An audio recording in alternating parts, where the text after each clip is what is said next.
Como siempre digo, Dios es bueno y vamos a presentar su palabra para que un día más Él pueda hablarnos a cada uno de nosotros conforme a su perfecta voluntad.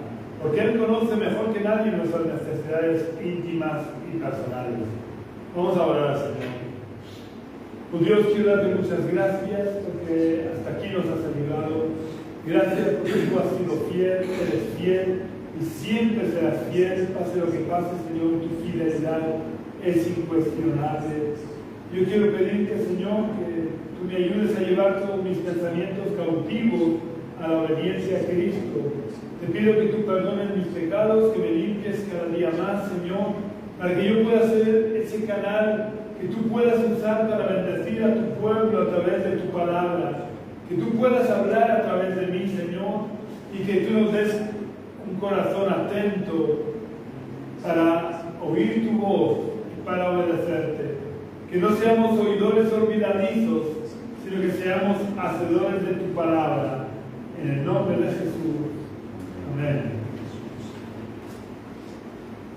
¿No habéis tenido nunca la sensación que vuestro mundo se desmorona sin que tengáis ninguna posibilidad de evitarlo? O por lo menos no habéis sentido nunca impotentes, no os habéis sentido nunca impotentes ante una circunstancia adversa que parece que os va a sobrepasar. Como cuando, por ejemplo, estáis jugando en el mar, en la orilla del mar, y de pronto os sorprende una ola que os derriba y que pasa por encima vuestra sin poder evitarlo. Pues a mí me ha pasado.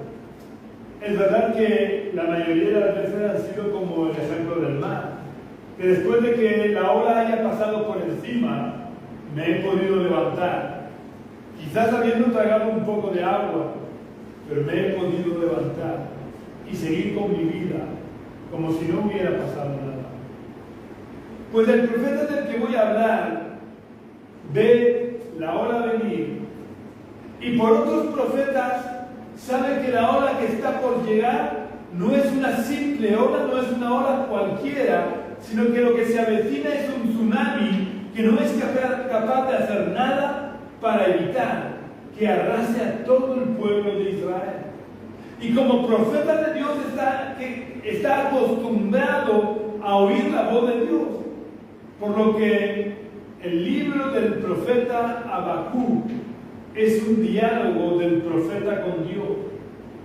Pero lo bonito del libro es que no es un diálogo cualquiera, como se puede mantener amigablemente con otra persona. En el diálogo que mantiene Habacuc con Dios, el profeta se atreve a cuestionarle a Dios y lo cuestiona de una manera que, si nos escucharan a nosotros cuestionar así a Dios, cualquier cristiano que lo escuchara pensaría que somos poco espirituales. Sin embargo, no estoy hablando de una persona cualquiera. Habacuc era un verdadero profeta de Dios, un hombre espiritual acostumbrado a tener relación con Dios. Yo he escuchado muchas veces decir que cuando tenemos que pasar por alguna prueba, no debemos preguntar a Dios por qué, sino ¿para qué? Bueno, pues el profeta no solo le pregunta a Dios el para qué, sino también el por qué y el cómo lo podía permitir que Él permitiera que ocurriera lo que estaba a punto de ocurrir, además de preguntarle todas las preguntas que en ese momento se le ocurrieron.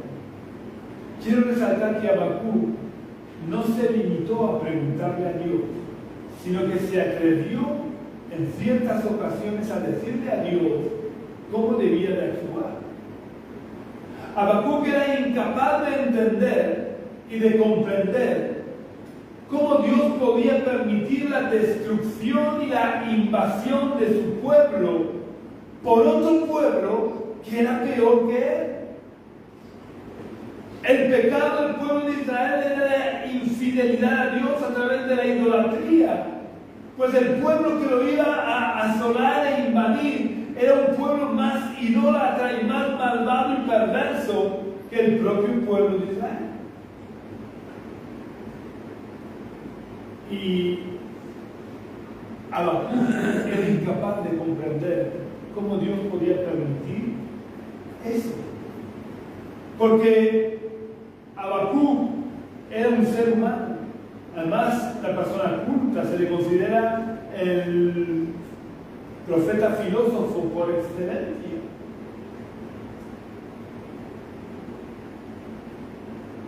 El problema está en que el intelecto humano tiene una comprensión muy limitada de la realidad.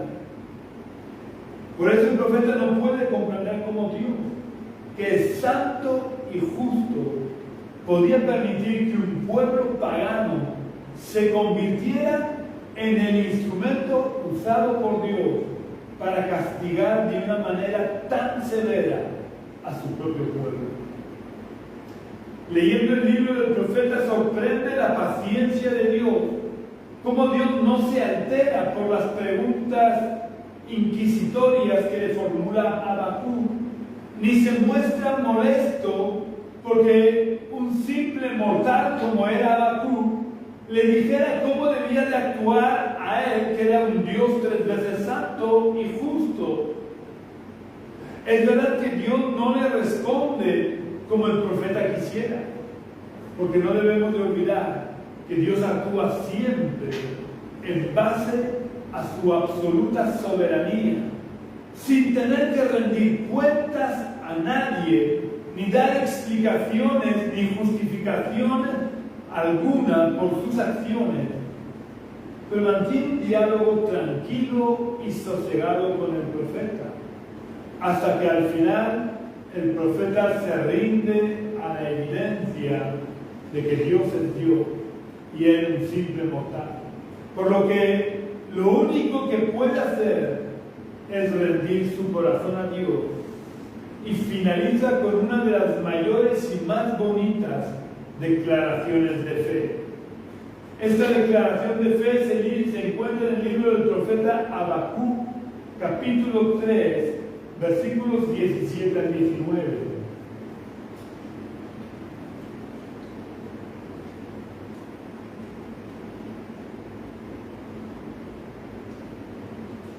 El libro del profeta Habacuc, capítulo 3, versículos 17 al 19, el profeta declara: aunque la higuera no florezca, ni en las vides haya frutos, aunque falte el producto del olivo y los labrados no den mantenimiento, aunque las ovejas sean quitadas de la majada y no haya vacas en los corrales, con todo yo me alegraré en Jehová, me gozaré en el Dios de mi salvación. Jehová el Señor es mi fortaleza. Él me da pies como de ciervas y me hace caminar por las alturas. Teniendo en cuenta que el Israel de aquella época era un pueblo agrícola y ganadero, cuya agricultura se basaba fundamentalmente en el cultivo del higo, la uva y la aceituna, y su ganadería se basaba sobre todo en la cría de ovejas y vacas, el panorama que describe Habacuc es absolutamente desolador. Y Habacuc sabía que este panorama iba a llegar a ocurrir, se iba a hacer una realidad en Israel, porque conocía las profecías que Dios había hablado a través de otros profetas, donde anunciaba la total destrucción de Israel a manos del pueblo asirio por su infidelidad sirviendo a los dioses paganos de los pueblos de alrededor. La verdad es que es conmovedora la fe inquebrantable de Habacuc. Después de sus palabras iniciales, parecería que el profeta se iba a rebelar contra Dios por su incapacidad de comprender la forma de actuar de Dios, dado que, aunque él conocía la infidelidad de su pueblo, también sabía que los asirios eran mucho peor que los israelitas. El profeta, en su mente humana, es incapaz de entender que Dios pudiera usar para castigar tan duramente a su pueblo, a otro pueblo que era peor que Israel. Pero podemos ver en Habacuc los rasgos de un verdadero siervo de Dios, que no supedita su fidelidad y su obediencia a Dios a comprenderlo todo, sino que cuando llega la incapacidad de comprender, se abandona por fe en los brazos del Señor, sabiendo que Dios nunca se equivoca, Dios nunca llega tarde, Dios nunca comete injusticia y sobre todo Dios nunca deja de amar ni de tener misericordia. Nosotros como cristianos y siervos de Dios no tenemos que pretender entenderlo todo. No podemos entender todo lo que nos ocurre, porque tenemos una mente limitada por nuestra humanidad y además contaminada por el pecado. Por lo que nunca vamos a llegar a comprender en su totalidad la forma de actuar de Dios, porque Él habita la santidad y es absolutamente infinito, por lo que, igual que Habacuc, tenemos que estar dispuestos a confiar en Él y obedecerlo, aunque lo que esté ocurriendo a nuestro alrededor no seamos capaces de comprenderlo, y aunque según nuestra mente humana no tenga sentido.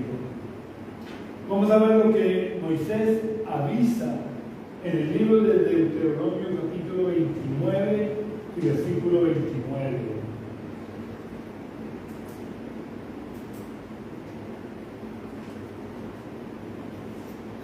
En Deuteronomio 29, Moisés dice: las cosas secretas pertenecen a Jehová, nuestro Dios, pero las reveladas son para nosotros y para nuestros hijos para siempre, a fin de que cumplamos todas las palabras de esta ley. Moisés es muy claro: las cosas secretas pertenecen a Jehová nuestro Dios, pero las reveladas son para nosotros. Así que si las cosas secretas pertenecen a Jehová, no pretendamos conocerlas, porque por más que lo intentemos será imposible que lleguemos a conocerlas, porque solo vamos a poder conocer aquellas cosas que Dios nos ha revelado. Y lo que Dios ha revelado y dejado claro es que Él espera y quiere de nosotros nuestra obediencia, no nuestra comprensión de la realidad que vivimos, porque a veces Dios, por diversos motivos, nos lleva a atravesar valles y desiertos que nosotros no podemos comprender. Recordar que cuando el pueblo de Israel salió de Egipto, Dios lo llevó por un desierto grande y espantoso, lleno de serpientes, escorpiones y peligros, con el propósito de saber qué había en el corazón de Israel. Pero el pueblo de Israel tuvo que seguir la columna de fuego o de nube, sin saber a dónde iban, ni por qué Dios los llevaba por ese desierto. Y como consecuencia de esta prueba, el final de 2 generaciones fue diametralmente opuesta. La generación que salió de Egipto por su desobediencia, por sus continuas rebeliones contra Dios, se perdió y murió en el desierto. Mientras que la generación nacida en el desierto, acostumbrada a seguir a la nube o a la columna de fuego sin cuestionamiento y acostumbrados a obedecer a Dios, venció a sus enemigos y conquistó la tierra prometida. El mismo pueblo, 2 generaciones diferentes. Unas se rebelaron a Dios por no comprender lo que tenían que estar viviendo y murieron en el desierto.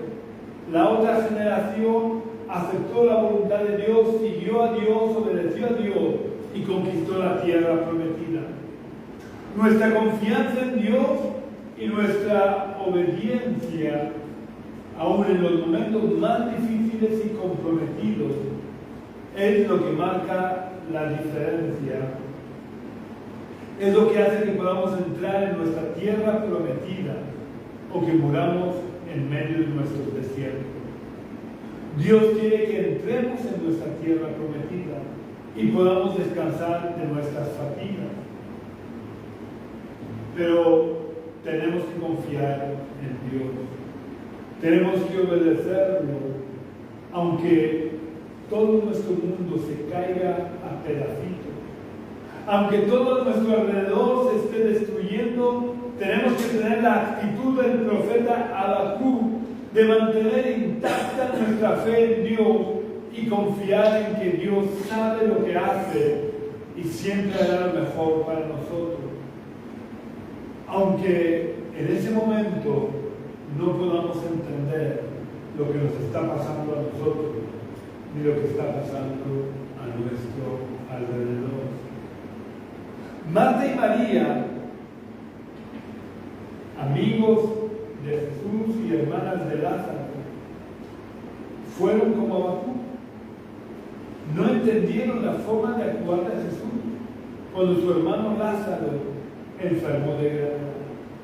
La verdad es que yo humanamente me pongo en la situación de Marta y María y tampoco hubiera entendido la forma en la que Jesús actuó cuando Lázaro, que era su amigo íntimo, enfermó de gravedad. Ellos eran de los discípulos que seguían a Jesús, pero no eran apóstoles ni nada especial, pero eran amigos íntimos. Siempre que Jesús visitaba Betania, se alojaba en la casa de ellos tres, porque eran sus amigos. Y sin embargo, cuando Lázaro enferma de gravedad y Jesús estaba no muy lejos de Betania, Marta y María le enviaron emisarios para que le avisaran de que su amigo, el que él amaba, estaba enfermo. Marta y María actúan de esta manera porque lo habían visto hacer milagros con frecuencia. Por tanto, si Jesús había sanado a muchos enfermos, había hecho milagros espectaculares, no iba a hacer un milagro para sanar a su amigo íntimo. Ellas además sabían que Jesús era el Hijo de Dios, el Mesías tanto tiempo esperado.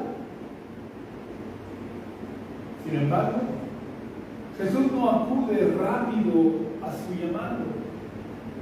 Y cuando ya acude, es aparentemente tarde, porque Lázaro ya llevaba 4 días de muerto. ¡Qué panorama tan desolador! Marta y María habían perdido toda esperanza. Su hermano estaba ya enterrado, metido en la cueva real, en los sepulcros de aquella época. Y como Marta y María no podían entender, como es natural, ya digo, si yo me pongo en la situación de ellas, tampoco lo hubiera entendido. Como no podían entender la actitud de Jesús, ni su manera de proceder, lo primero que hacen ambas fue recriminar a Jesús. Como Habacuc comenzó recriminando a Dios su forma de actuar. Vamos a ver las palabras de Marta y de María que fueron muy similares, para que nos demos cuenta de que lo primero que hacen ambas cuando lo ven es recriminar. Las palabras de Marta se encuentran en Juan 11:21 y las de María en Juan 11:32.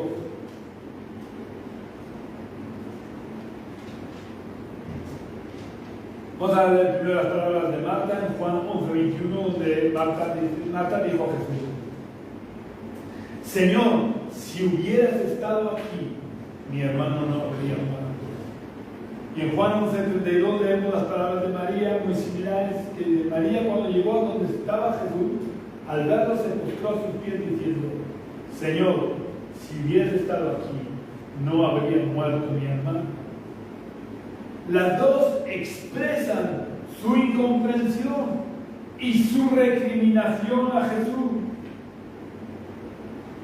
Pero Jesús ¿Se ofende por la recriminación de las hermanas? En absoluto. Porque Jesús sabía perfectamente lo que hacía, pero sabía también perfectamente lo que pensaban y sentían estas dos hermanas por las limitaciones de la mente humana, por lo que Jesús no se enfada, pero tampoco les responde a sus preguntas, porque Jesús, como Dios que es también absolutamente soberano y no rinde cuentas a nadie por su forma de proceder. Si leemos todo el contexto de la muerte y resurrección de Lázaro, nos daremos cuenta que a pesar de la frustración que sienten estas dos hermanas por la forma de actuar de Jesús, nunca perdieron su fe en Él. Vamos a ver la última respuesta de Marta a Jesús en la conversación que mantiene con Jesús después de haberle recriminado su ausencia. Vamos a ver la última pregunta de Jesús a Marta y la respuesta de Marta en Juan 11, 25 al 27.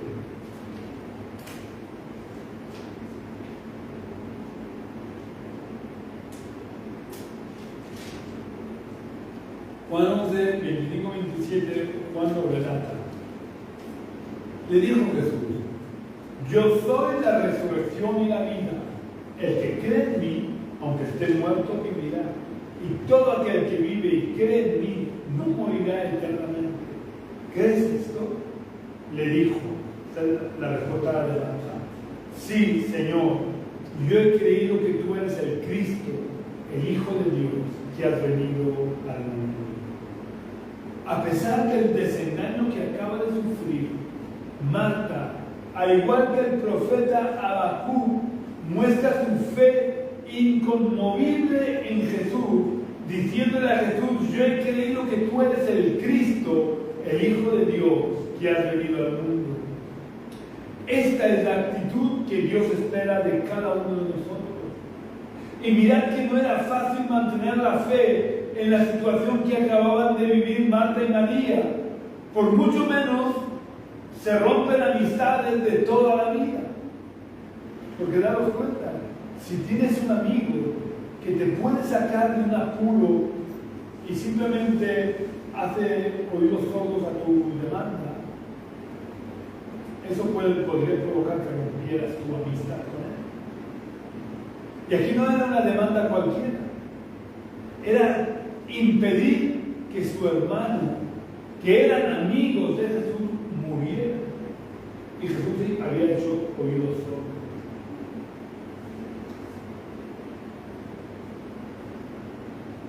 Le digo que por mucho menos que esto, se rompen amistades de toda la vida. Pero Marta y María sabían en quién habían creído, y esa fe inconmovible e inquebrantable no se iba a perder bajo ninguna circunstancia, por dura y adversa que fuera.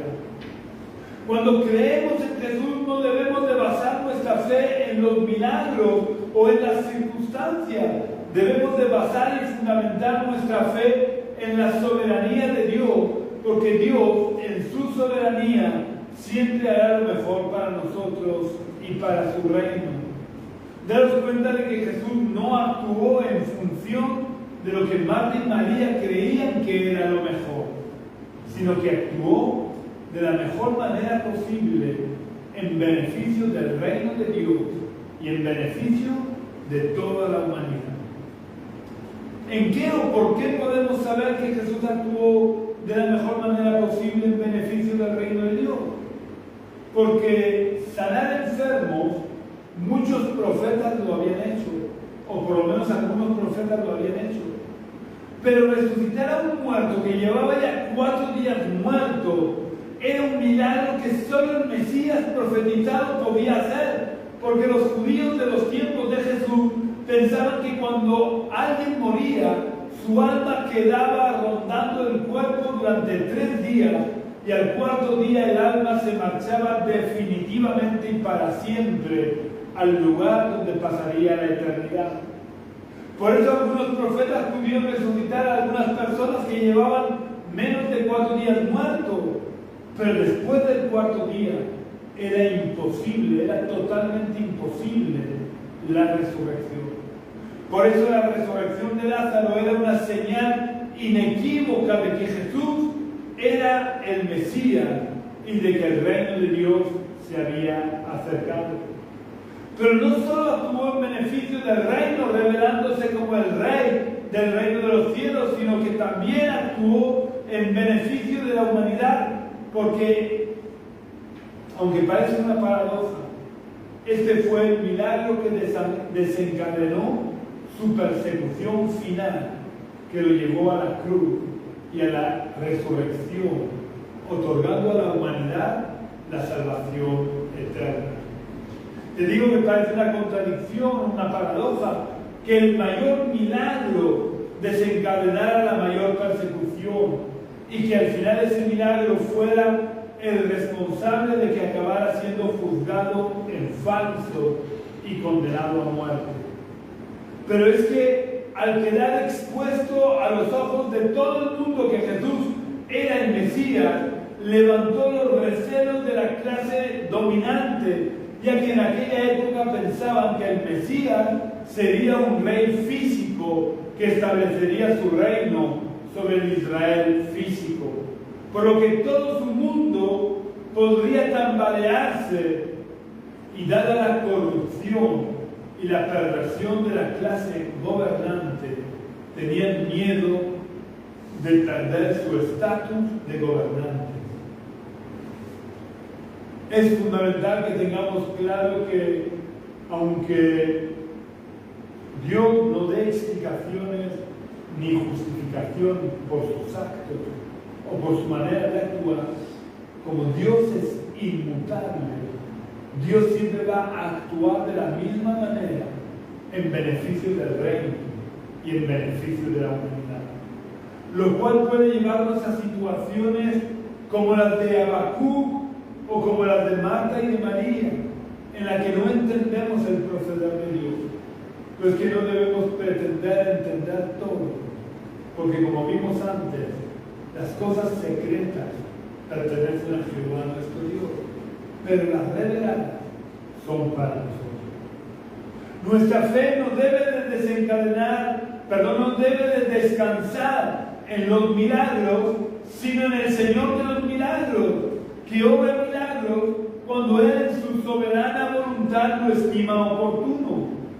Eso no quiere decir que no creamos en los milagros, ni que no debamos pedir un milagro, porque nosotros como hijos de Dios tenemos que vivir en la dimensión de lo sobrenatural, porque nuestro Dios es sobrenatural, pero tenemos que estar dispuestos a seguir amando, a seguir sirviendo y a seguir siguiendo a Dios, aunque Él, por la razón que sea, no haga el milagro que nosotros estábamos esperando.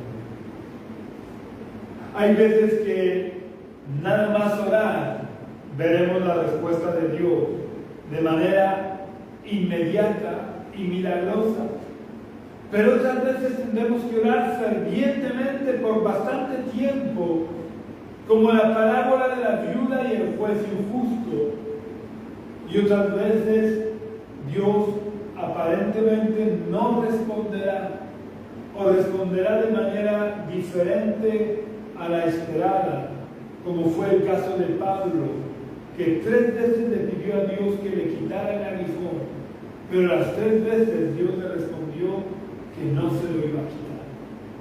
Aunque la higuera no florezca, aunque todo nuestro mundo se derrumbe a nuestro alrededor, seamos como Habacuc y declaremos nuestra fe en el Dios Todopoderoso, que nos ama como nadie nos puede amar, y digamos: con todo yo me alegraré en Jehová, me gozaré en el Dios de mi salvación. Jehová el Señor es mi fortaleza, Él me da pies como de ciervas y me hace caminar por las alturas.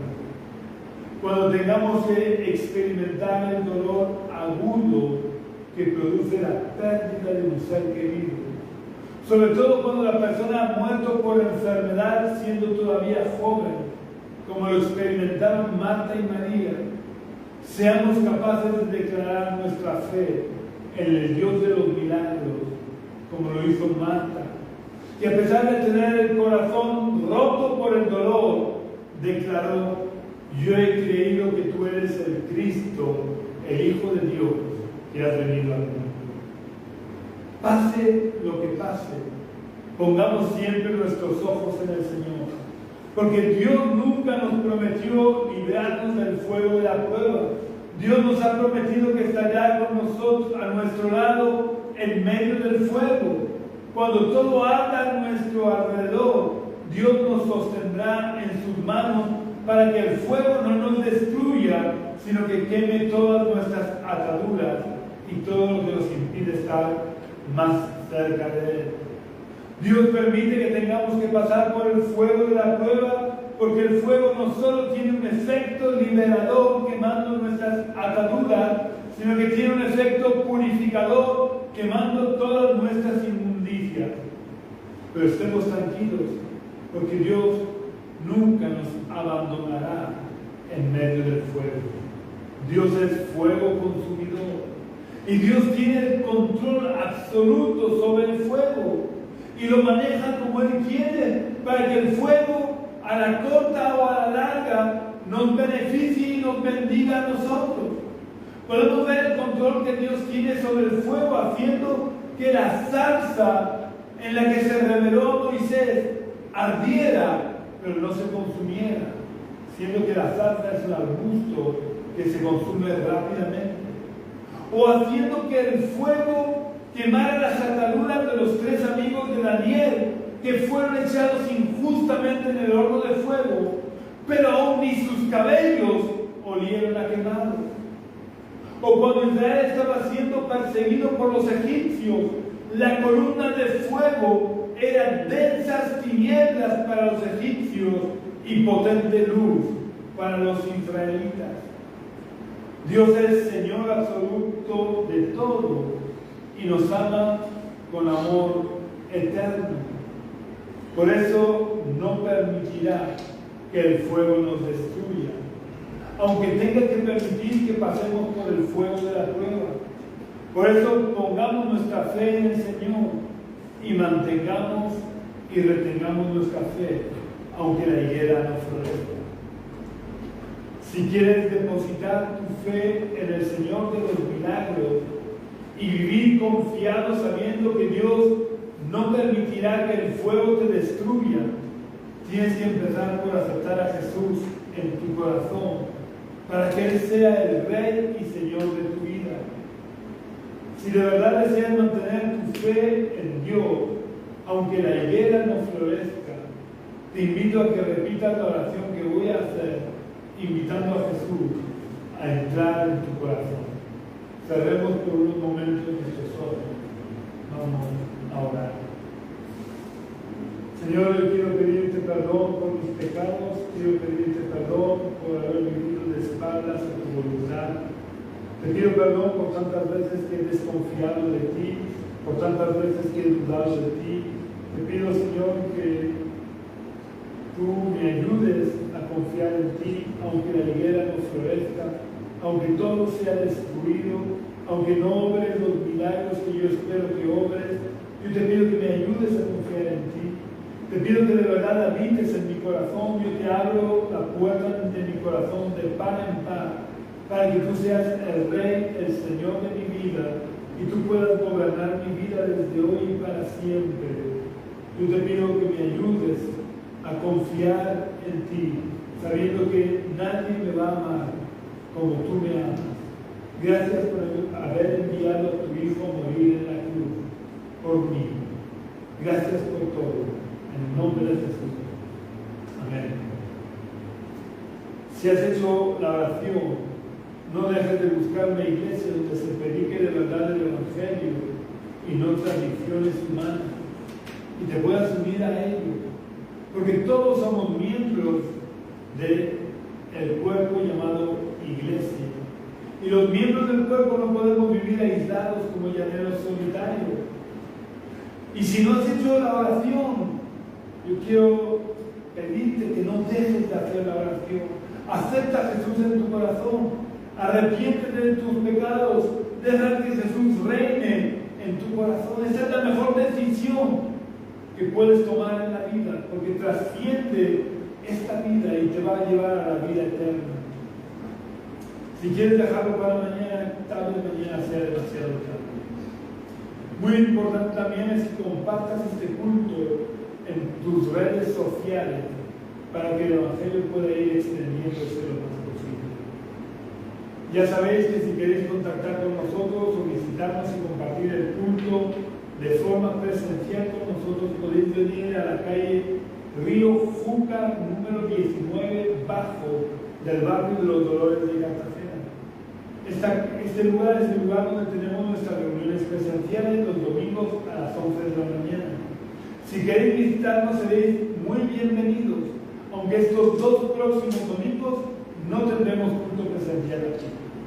El domingo que viene pondré el enlace al culto del puerto de Sagunto, y a partir del viernes siguiente iré colgando los enlaces de los cultos de las conferencias nacionales en Antequera.